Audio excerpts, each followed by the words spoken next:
Hey guys, so my name is Deandra Rodriguez Turner, and I chose the esthetician community because I am a licensed esthetician.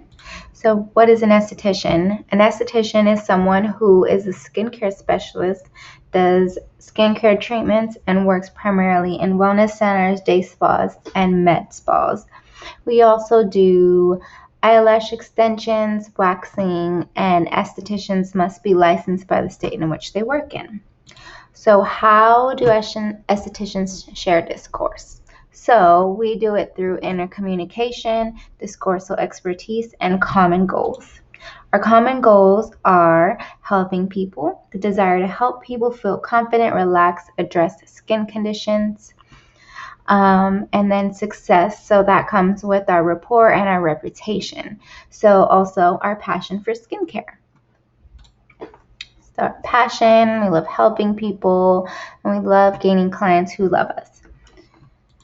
How do estheticians share discourse in intercommunication?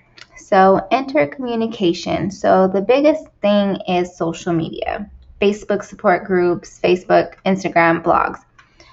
And then skincare competitions, so such as the Skin Games, which gives us opportunities to come together and also do case studies on clients, learn things, and just like put ourselves out there. Also, events, beauty trade shows, events, wholesale products. They sell aesthetic equipment, education.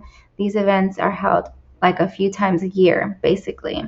So what this does is just brings us all together. It educates us. We do like little events, mingling, dinners.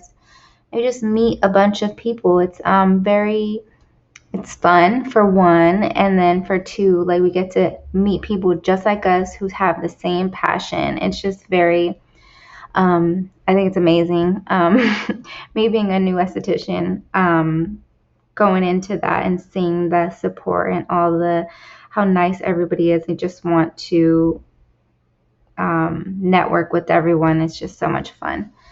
And then let's see. So back to Facebook support groups. So these are like really, really important. So we use this probably on a daily basis. I know I did. It's fun. You learn things. You get to share advice, share ideas, share information, get information. So if you need to know something, you'll go to one of these groups. There's like a million of them. Pick your group. You'll know which one you love. And you can get answers from people who will have the answers.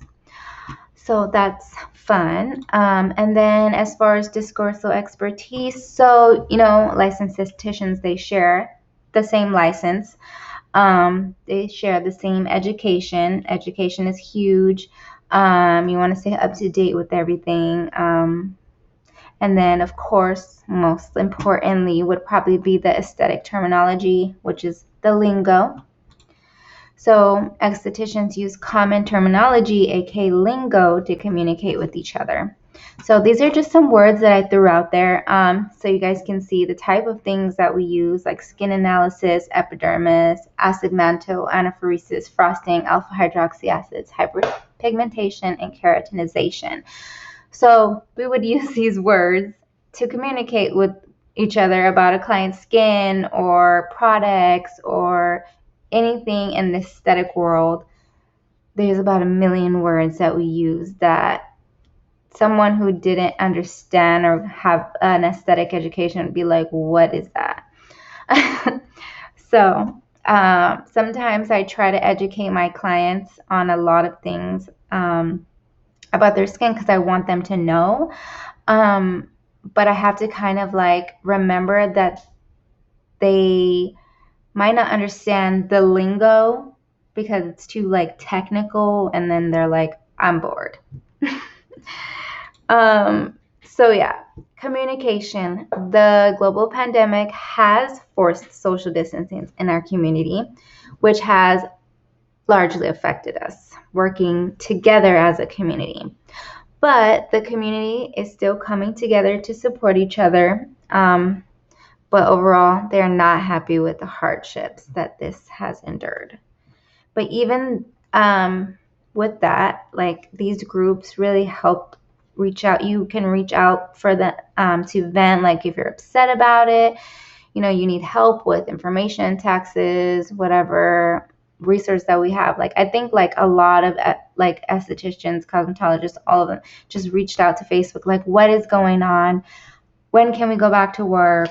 Can we do this? Can we do that? What are the restrictions? Like, so that was like we really were, I think, on social media, like way more talking to each other because we were like, what the heck is going on? So, it may have affected a lot of things, but it has not affected our communication that much as far as through social media. Yes, it has affected our events. They've had to be canceled. A lot of money was lost.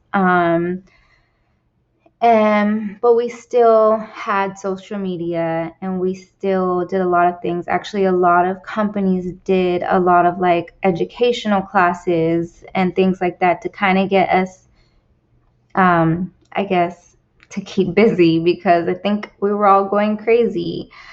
And then this is just to say, this community has faced hardships. But in spite of everything, we still are using our resources to stay connected. We are important to each other in so many ways. Right now, we're important to each other because of the pandemic, like these groups and having that support.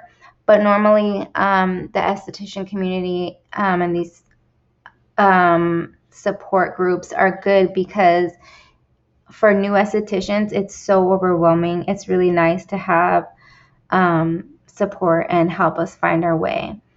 And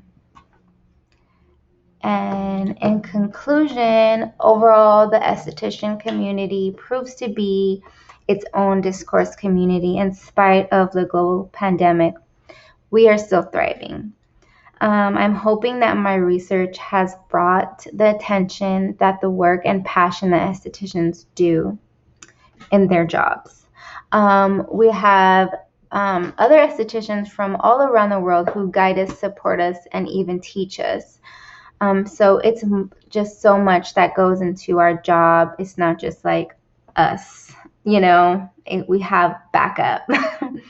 So yeah, and our community is important to us, and we plan to keep it that way. The end. Bye.